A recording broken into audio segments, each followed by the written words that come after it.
7.14 देखते हैं। A rope of negligible mass is wound round a hollow cylinder of mass 3 kg and a radius 40 centimeter.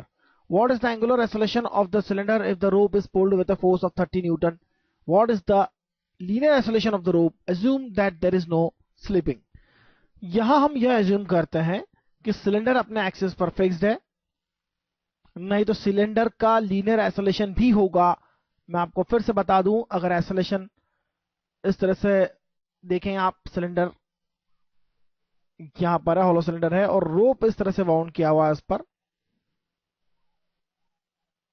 रोप को खींचा जा रहा है।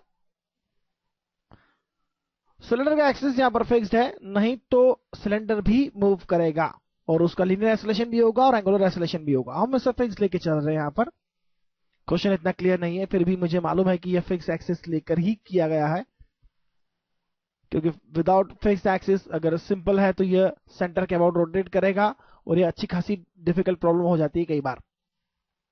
कई लोग ये समझते हैं कि फिक्स एक्सिस होगा तो रोटेशन होगा, और अगर एक्सिस फिक्स नहीं है, स्पेस में अगर आप इस तरह से ले लें सिलेंडर को, रोप को खींचना चालू करें तो केवल लीनियर मोशन होगी, रोटेशन नहीं होगा।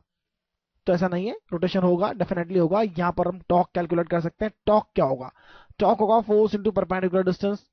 यहां डिस्टेंस होगी रेडियस के equal, R that is 40 centimetre, force is 30 newton, radius is 0.4, so this is 12 newton into metre. Torque is 12 newton into metre.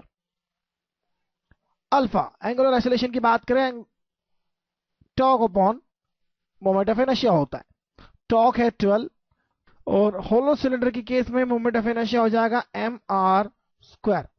M है यहां पर 3, आर स्क्वायर है 0.4 स्क्वायर, यह हो जाएगा 0.48। 0.4 का square 0.16 into 3 kg metre square. I की value substitute करते हैं हम यहां पर 0.48, तो यह मिलेगा 25 रेडियन पर सेकेंड स्क्वायर। यह हमारा आंसर हो जाएगा 25 रेडियन पर सेकेंड स्क्वायर। अल्फा की वैल्यू हमें मिल गई। What is the linear acceleration of the rope? Linear acceleration जो रोप का होगा, यहां पर there is no slipping, assume there is no slipping, तो लीनियर एक्सेलरेशन का सीधा relation a is alpha R होगा। अल्फा 25 है, आर है 0.4 मीटर, तो यह हो जाएगा 10 मीटर पर सेकेंड स्क्वायर। तो यह हमारा रोप का एक्सेलरेशन हो जाएगा a, that is linear acceleration of rope. तो आइए देखते हैं आगे।